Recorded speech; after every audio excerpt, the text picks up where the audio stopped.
Okay, so we'll move on with the next topic from this chapter, that is file system interface and implementation. So basically, what is a file?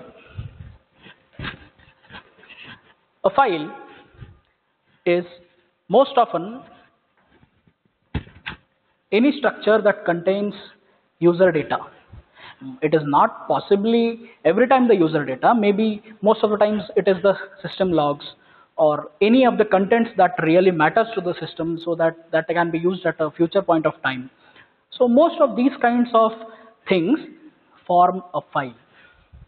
So now we most of the times deal with what is a file, what is a file structure, or what are the different types of files, or how does a file open, how does a file close, how does a file get deleted, where does it get created. So we will deal with such kind of concepts under this structure, under this unit. So here this subtopic under this unit deals with directory structure. So basically, what is a directory? A directory is most of the times called as a folder. We usually call it as a folder. Now, in general terms, most of the times in our daily lives, we create folders, then we rename them, we try to check its attributes, properties, we try to store different types of files in it. So now the question comes, what exactly is a directory structure? What exactly is a file? What exactly is a folder? Where is it stored? Now, to understand that, we will look at this diagram being shown here. Okay. So now, on the left hand side of the figure, we have two partitions, partition A and partition B. Partition is a distinct space being provided to some of the structures. These two partitions have derived from disk 1. Now what is disk 1? Okay, we'll have a look at it. Then on the right hand side of it, we have a single partition, single space that has been created from two disks, that is disk 2 and disk 3. Now under that partition, we have something called as directory. Under that directory, we have something called as files. Now to understand this concept much more clearer, we'll display a diagram. Okay. So here is a single hard disk. Here is a single hard disk of some capacity, and here are two different hard disks of two different capacities. Now,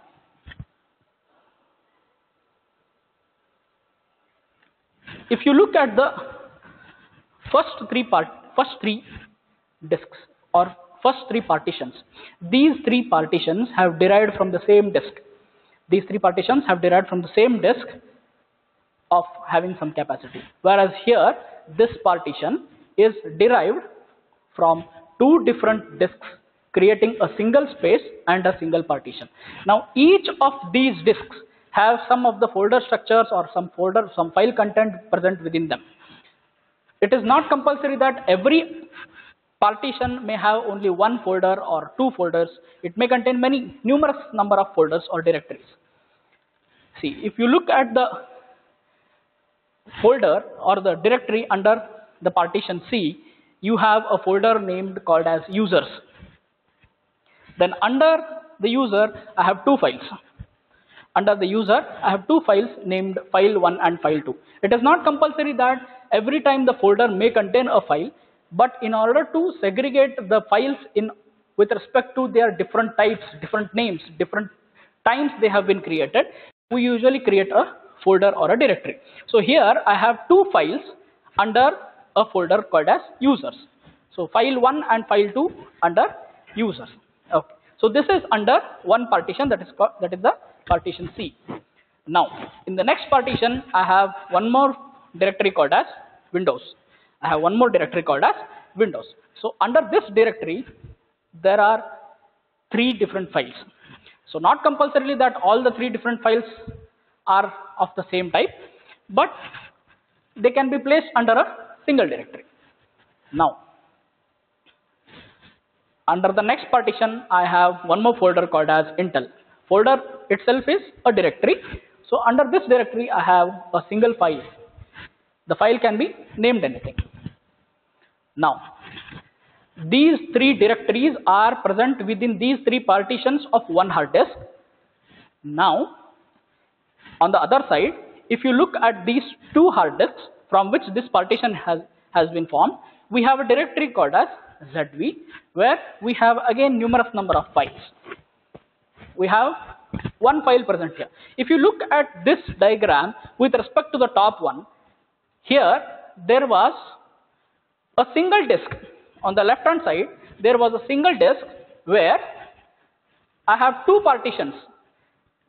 This diagram depicts the same, where I have one disk and three different partitions having three different directories and numerous number of files stored below them. Whereas on the right hand side, it is two disks are forming one partition, similar here, whereas it is containing a directory and a file. So this is the overall structure of a directory. Now, within the directory, there can be multiple files, multiple types of files, multiple order. So we'll look at what are the different types of files that are present. Now, so storage structure. So the next subtopic is a storage structure. This storage structure defines what are the different types of files, what are the different paths of files present within a directory. Now, how to understand what kind of file is it? How to understand what kind of file is it? Okay. So these are different file structures. These are different types of extension of the files present in the Solaris system. We'll go one by one. So now we have something called as TMPFS. So TMPFS is a temporary file systems. So temporary file systems is most of the times stores all the temporary kind of data that is to be used by the system. Once that data is used, that data is being deleted or being replaced or being overwritten. So the next type of data structure is object file. Object file system is a kind of structure wherein the user can utilize it to execute some of the applications, to install some of the applications. So that is some kind of file called as object file. Contract file system, that is CTFS. Contract file system is when a file system wants to perform some of the operations only for a certain time period or only for a certain directory, only for a certain file system. So once that task has been executed, that particular file system elapses. The next one, that is LOFS, that is loop back file system. Loop back file system is a kind of file system wherein every time whenever the user or the system makes any changes to any of the files, it gets stored, or maybe some of the times the file the content whatever the user has updated, that if at all, if by any under any circumstances if it gets lost, then at that time this file can be referred. The next one is PROCFS. PROCFS is procedural file system. A procedure file system is when any sequence has to be followed or any procedure has to be followed, any path has to be followed, some specific things have to be done in order. So at that time this file system is referred. UFS and ZFS are user file systems. User file systems are by default any of the files that are being created by the users. Okay, so these are the different file systems, or these are different kinds of files that are being used in Solaris operating system. But if at all, if we refer the same kind of, if at all we trying to find out the different types of files in Windows operating system, what are they? Okay, so one is executable file, that is .exe, used for any installation of any applications. Then okay, .dll, that is WA linked list. Any other? Okay, so there are a lot many file systems that are being present even in Windows file systems. Okay, so these are some of the file systems or also known as storage structures in Solaris. The next subtopic is a directory overview. Directory overview. Okay. To ask you in an alternative manner, what is the, we saw what is a directory. Okay. The directory in other names can be said as a folder. Okay. So what all operations can you perform on that directory? Most of the times in Windows 7 you might have created the folder, a new folder, and thus you might have done different operations on it. So what are the different operations that you have done on it? Okay. So the first thing is create. Okay. So how do you create it? Right click on any of the folders that you want to create new folder. Okay. So that is one attribute, that is creation of a directory. Yes. The next one. Okay. Once you create, you want to rename it in the manner that you want, or the type of files that you want to store within the directories. So you rename the file. How do you rename the file? Okay. Again, right click on it, rename. You rename the file according to your need, as per your wish. Then okay. If you want to find out what all directories are present in that drive, what all directories are present within that folder, if at all, if it is a subfolder, then right click and display all the directories that are present. You go to top there and then try to list all the directories. So that is what is called as listing the directory. Then if you want to search anything, any of the files within the directory, you go to the search bar, you type in the keyword that you want, then you search. Okay. Then now suppose you don't want that directory which you have created, then delete it. How do you delete it? Right click on it, delete it. Where does it go? Okay. It goes to recycle bin. That is when you have temporarily deleted it. But if you want to permanently delete it, then shift delete. Yes. What is the difference between this temporary delete and the shift delete? Okay. If at all, okay, if you have done any temporary deletion of a file, it remains in the recycle bin so that you can restore it. So there will be a pointer that is pointing to the deleted file from the position or from the location where you had deleted it. But in permanent delete, it is the file does not hold any pointer to the location from where it was deleted. It is deleted directly or permanently. So that is what is called as deletion. The last operation is traversing. Traverse a directory. What do you mean by traversing a directory? Traversing a directory. Okay. Traversing is finding the path of the directory. Finding the path. How do you find a path? How do you find a path? Okay. So suppose that you have a folder, you have a file name of some 1.txt stored in Windows of C drive.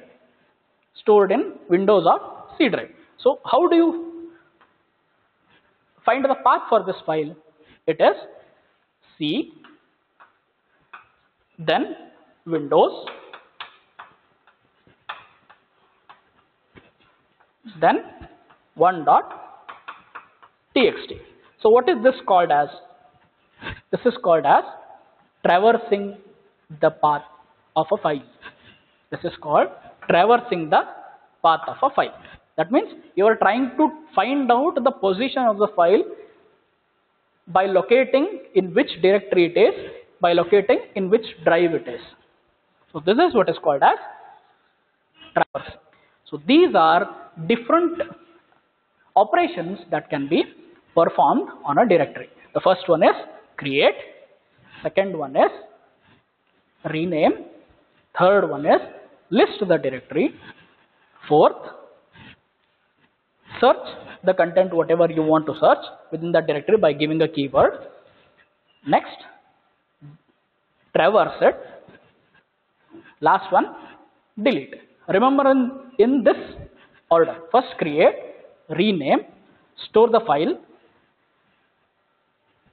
try to search the file, traverse it, list it, and then delete. So create comes first, delete comes at the last. So these are different operations. Now moving on to the next subtopic, that is single level directory. What do you mean by single level directory? Are there any levels present? Are there any levels present? Yes, there are different levels that are present. So the first one in this is a single level directory. What is a single level directory? It has only one level. Okay. Now how do you define what is a level? Okay. Okay. Suppose that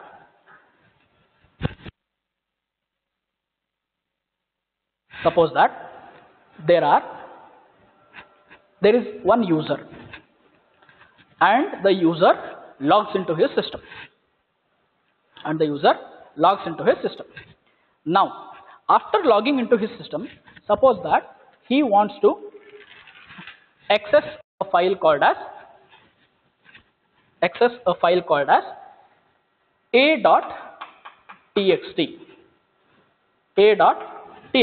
Maybe it is a text file. So what is a single level directory? Where a directory is directly containing only one file. Now, if the directory is containing only one file that is directly addressable or that is directly under a directory, is it easy or difficult to search? It is easy to search, right? Okay. See the structure. So this is the general block diagram. We have different directories from D1 to D8. Under each directory there is one file that is present. That is, within that directory there is only one file that is being placed. So if there is a root directory from where the user can have an access, the user account, he directly goes into the D1 directory and then fetches a file F1. That is, if this a.txt file is an example to be found out under a single level directory which is placed under a directory called as Windows, which can be accessed using an account called as EC. So what the user does is he logs into this account using credentials, then he goes to the C drive and goes to Windows, access this file. So this is a directory. Under this directory this file is placed. So this is a single level directory. Okay. So but here we will see another example. I have a directory called as software, under which there is only one file which is a device driver of a Wi-Fi or a Bluetooth. So this directory is having only one file. So going to the directory and the user can directly fetch the file, access the file. So this is what is called as single level directory. See, there is only one level. This is called as single level directory. But if many of them are single level directories, is it easy to search or difficult? The searching becomes difficult.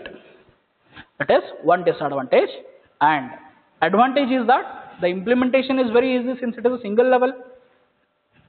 Searching becomes easy, but storing becomes difficult. That is disadvantage. Then operations like file creation, searching, those all become very easy in a single level since it is only one level. So this is the single level directory. Now, the next comes two level directory. Okay. So if I say two level directory, then how many levels are present? By default, two. That is, if I have a directory, that is directory 1, then I have one more directory, this is directory 2, then I may have a 5. So how many levels now? This is level 1, this is level 2, and then we have an access to the file. It is not compulsory that we have only one directory at every level. There might be multiple directories. I might have directory 2 here or directory 3. So this is having one more file. See, from this directory I have two different directories, that is directory 2 and directory 3. This is on level 1. Level 2, file 1 is present under directory 2 and file 2 is present under directory 3. We'll go on, we'll look at the general diagram. See here. There are 4 different users: user 1, user 2, user 3 and user 4. Under each user I have two different directories. Under each user I have two different directories, D1, D2 under user 1, D3, D4 under user 2, D5, D6 under user 3 and D7, D8 under user 4. We have a single file under each directory. We have a single file under each directory. So this is a two level directory. If you look at it, first is the user level, then is the directory level, and then is the file level. Okay. So this is the two level directory. We'll see an example. Okay. So there are two different users. The first one is Kent and the second one is testing. So these are two different account holders on the same Windows 7 system. I have two different directories under the first user, Kent, that is software and documents. So software and documents are two different directories under Kent. So under this software I have two different files that is Dell driver as well as mouse touchpad driver. Under the second file I have under second directory I have a file called as key, which is a text file. And under the second account, that is testing, I have a single folder called as, which I have named it as comedy, which is containing a file which is a multimedia file. Now if you look at this two level directory, these two are user accounts and these are different directories present under that account. Now if at all, if I want to access this multimedia file from the account Kent, is it possible?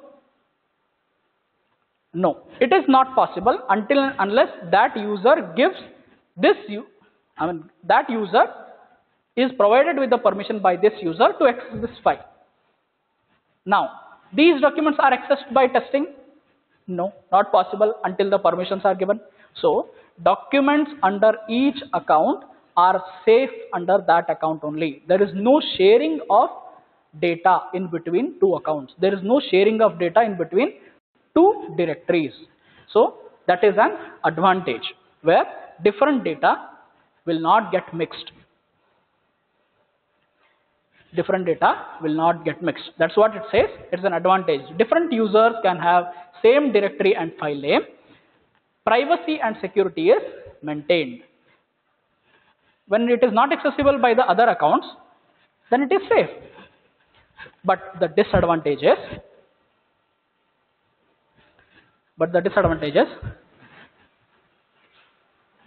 if this guy wants to access this file, he has to provide permission.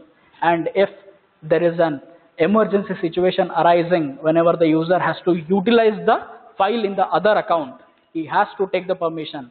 So until that time, he has to wait. So a permission is required and it takes time.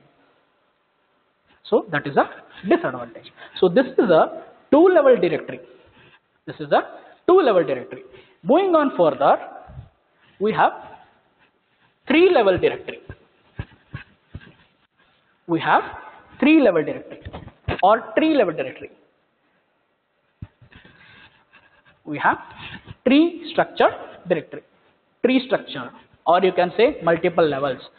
See, when it comes to tree structure, as in general meaning, you initially plant, it grows into a tree. Can you say that this branch grows in this specific direction? No. You cannot say that this branch goes into this specific direction, or this folder has to be under this directory only. This file has to be under this directory only. No. It can grow in any directions. It can grow any structures anywhere. And that is what is known as tree structure directory. That is what is known as tree structure directory. If you look at this tree structure directory, I have a root folder at the top, and under that root folder, I have three different directories called as spell, bin, and programs. So these three different directories have again different directories under each of them. Spell has start, mail, and distance, whereas bin has find, count, hex, and reorder. Naming, it can be anything. It is not compulsory that you have to name these itself.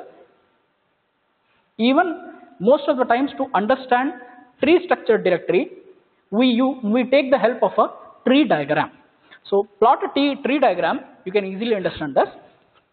And under the programs directory, we have P, E, and mail.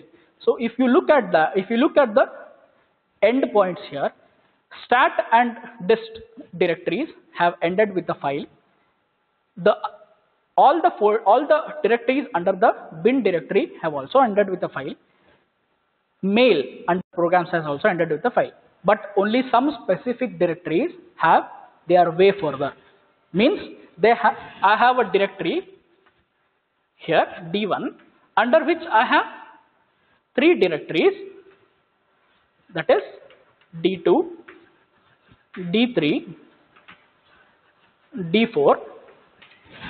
Okay, so under D1, it has ended with file 1. Under D3, I have two different directories called D5 and D6. Under D4, it has ended with a file F2. Now, understand that everywhere, wherever a directory's endpoint is a file, it cannot go further. So file is always an endpoint of the directory. You can have multiple files within a directory, but you cannot have any other document within a file, because that is the endpoint. Directory is a storage structure which can store multiple files. Okay. So under this directory, I might have another directory. So here it might end with a file. Then it ends with a file. So to make it more simplified, this is the root of the tree. These are the branches. D2, D3, and D4 are the branches, where D2 has ended with a flower or a fruit. D2 and D4 have ended with a flower or a fruit. D3 is still growing. So from D3 continue two branches again, D5 and D6. So D5 and D6, D6 have ended with a flower or a fruit, where D5 has continued further to D7 and has ended here. So a tree can branch anywhere, anytime, and can end anytime with a flower or fruit. So it is the same structure here. It is a tree structured directory. So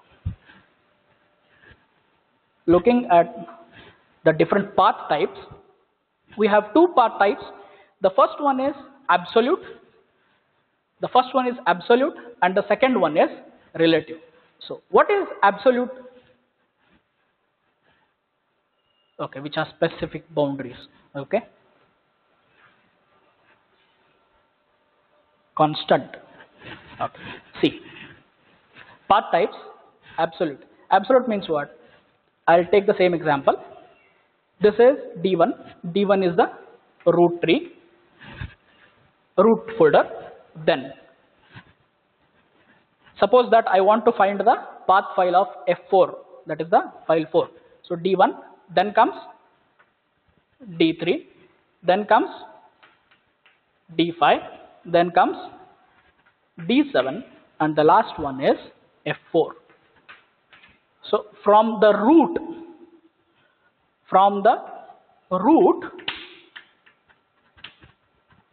to the file, if I find all the paths from the root to the file, if I find all the paths, that is called as absolute path, that is from the start to the end.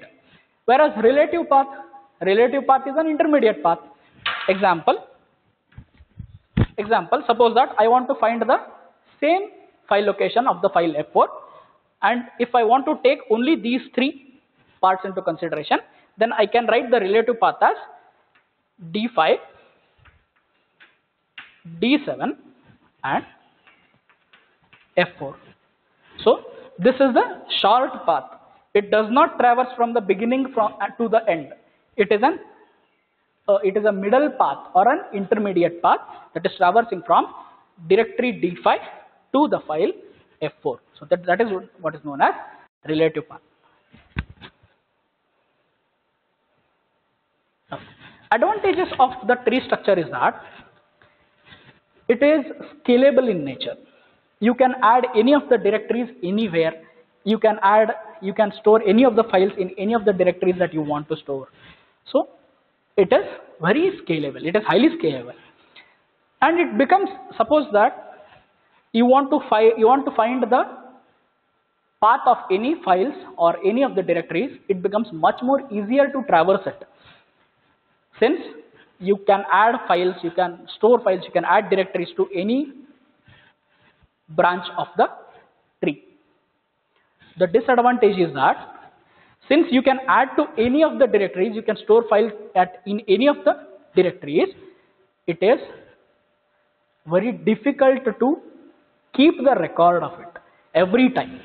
So that is one disadvantage. Since this disadvantage arises because it has a hierarchical model. And the second one is, many of the directories are involved where some may share itself with the others and some may not share. So that is what is known as hierarchical model with non-shareable directories. Okay. So this is tree structured directory. Moving on with the next one, acyclic graph theory. Acyclic graph theory. What is acyclic graph theory?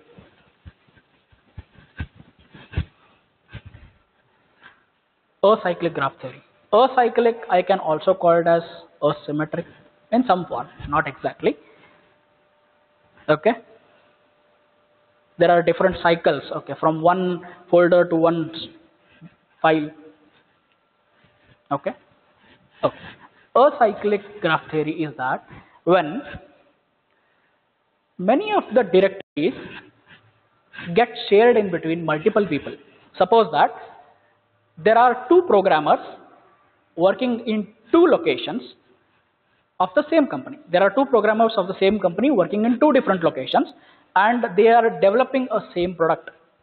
They are developing a same product. That is, see, if this is the database, or consider this as a directory holding the code of the data or code of the application, and this is the user 1, this is the user 2. Now user 1 is sitting in place 1, user 1 is sitting in place 1, user 2 is sitting in place 2. Now if at all, if both of these users are developing the same application, he has to make changes to the same code. He has to make changes to the same code placed in the same directory. Then how will they know whether the other user has changed the code or not? So every time if the user 1 has made any changes to the code, it will be reflected when the changes was made. If user 2 has made certain changes to the code, it will be reflecting when the changes have been made to the user 1. So both the users trying to access the same code at same point of time, or maybe at different points of time, from two different locations or from two different positions, is a most suitable example for this acyclic graph theory. If you look at the directory structure here, there is a root directory structure which is having two different directories, that is dict and spell. Under dict I have 4 different directories that are having 2 different file structures. Then under spell I have again 3 different directories.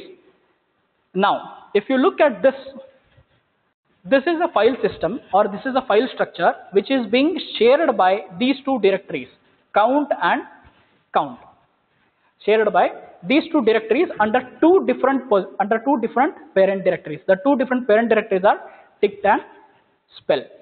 So whatever changes that are being made to this structure is being reflected on both the sides.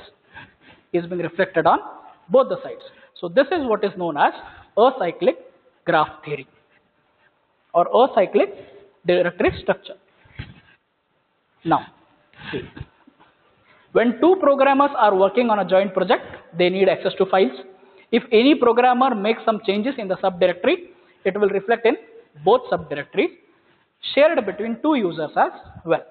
Now the advantage of this is it can be shared. It can be shared in between multiple users. Searching becomes easy because since it is linked to both the parts, this user can also search a file, that user can also search a file. But the disadvantage here is that if at all, if the shared thing in between the 2 users get deleted or get corrupted, since it is shared, maybe there are chances it might get corrupted, it might get deleted. So once it gets deleted, corrupted, it cannot be recovered until and unless any specific recovery algorithm is used, recovery methodology is used. So that is one major disadvantage, that if at all, if it is corrupted or deleted, it cannot be recovered. Then if at all, if the file that is shared is being deleted, then it is left with a dangling pointer. What do you mean by a dangling pointer? Okay, dangling pointer is wherever the file will be stored in whichever location of whichever folder on whichever drive, that will be noted in some table. So if that directory, if that file is deleted, then it is left only with the pointer that is pointing to the location where the file was initially stored. So once that file is deleted, only the file location is pointing to, but the file is not present. That pointer which is not pointing to anything, any file, any object, is called as dangling pointer. So that is one of the major drawbacks. So moving on with a generalized graph theory. The last subtopic of this directory structure is a generalized graph theory, whose generalized diagram is here. Okay. What is a generalized graph theory? So used in most of the operating systems? No. Okay. Used in general. Okay. See, here in general graph theory, there are different structures. There are different directory structures, wherein every directory structure, not every, wherein different directory structures are derived from other directories. See here, example, if this is root directory, and if I have three different directories, D1, D2 and D3. Now from D2 and D3 I give another directory called as D4. Now from this directory, due to some interdependence within the directories, the data of D4 is linked to create D1, and the data of D1 is also linked to create D4. That is, this D4 directory is created by two directories, D2 and D3, and this is also interdependent on D1, whereas D1 is also interdependent on D4. That is, D1 helps to create D4 data, D4 helps to create D1's data. So this is what is known as generalized graph theory, where every directory is created by deriving from the previous directories. Similarly, if you look at this diagram, I have a root directory. In that root directory, I have three different users. U1, U2 and U3 are three different users. And I have three different directories under U1, two different directories under U2, three different directories under U3. Here, in the under the first user, the D3 directory is helping to form the D9 directory, and the D9 directory is helping to form D3 directory. So those two directories are interdependent on each other. See, here is D9 and here is D3. So those both are interdependent on each other, whereas under U3, D7 and D6 are contributing to a single file, as well as D5 from user 2. So this is what is known as a generalized graph theory, where one directory structure or one file structure is interdependent on the remaining files. See, cycles are allowed within a directory structure. Multiple directories can be derived from more than one parent directory. Multiple directories can be derived. See here. Here maybe this is one directory. I'll form one more directory, D5, where D1 and D3 is helping to form this new directory D5. So D4 and D5 are different parent directories that are being formed from D1, D2 and D3. So multiple parent directories can be formed. Cycles are allowed. See here. D1 is helping to form D4. D4 is helping to form D1. In the example that was quoted below, D3 is helping to form D9, whereas D9 is contributing to the formation of D3. So this is what is called as cycle. Its advantages are, it allows cycles, it is flexible. This is a cycle as shown below, as shown in the diagram before, as well as these both can be clubbed together, or maybe at times in shortage of spaces they can be joined together. In so matter it is flexible. Disadvantages is that this is expensive. This is expensive. This is costly to form this kind of general graph theory. So this is the completion of directory structure. This is the completion of directory structure.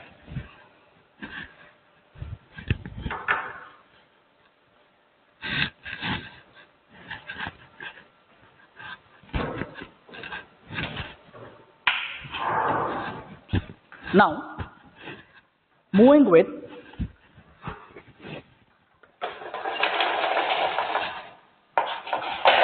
file mounting. So, what do you mean by file mounting?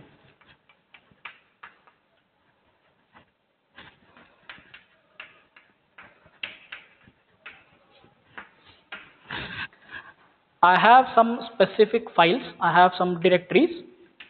Assume that this is a root directory and this is directory D1, this is directory D2.